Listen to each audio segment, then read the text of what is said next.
आज डोक्यावर फेटा का आणि याचं कारण काय हे तुम्हाला नंतर मी सांगणारच आहे। आज जेवणात काय बनवायचं असा प्रश्न पडला आणि समोर ही भाजी प्रकट झाली।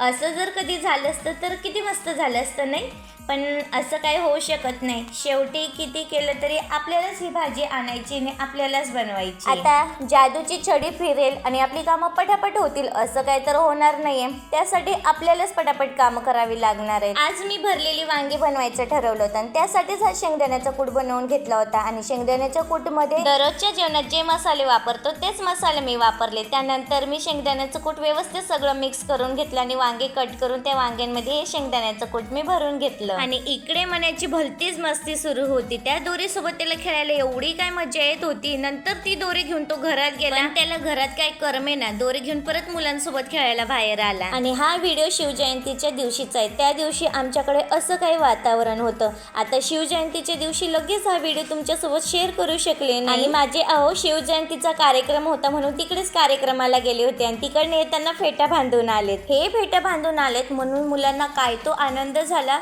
नंतर त्यांचं म्हणणं की पप्पा तुम्ही फेटा बांधलाय, आता हाच फेटा मम्माला पण घालून द्या, फेटा घालून मम्मा कशी दिसते आम्हाला बघायचंय। माझा फेटा घालून झाल्यावर त्या दोघांनी पण बारी बारीने फेटा घातला आणि नुसताच फेटा घालून शिवजयंती साजरी होत नाही, त्यासाठी शिवरायांनी दाखवलेल्या मार्गावर आपण चाललं पाहिजे। नंतर आम्ही एका काकांची तब्येत बरी नाही त्यांना बघायला गेलो होतो, त्यांच्या घरी गेलो तर ते हॉस्पिटलमध्ये गेले होते आणि त्यांच्या घराकडे हा गॅरेज होता। तर हे म्हणाले गाडीचा कॅमेरा खराब झालाय तो बदलून घेतो। गाडीचा कॅमेरा बसवून होस तर ते काका पण आले होते। मग त्यांना बघून आम्ही परत घरी यायला निघालो नाही, रस्त्यातच हा पार्लर दिसला। तर मला पार्लर मध्ये बरेच दिवसांचं जायचं होतं, म्हटलं चला आज जाऊन येऊ। घरी आल्यानंतर परत संध्याकाळच्या जेवणाची तयारी। तर चला आजचा व्हिडिओ तुम्हाला कसा वाटला नक्की कमेंट मध्ये सांगा। बाय।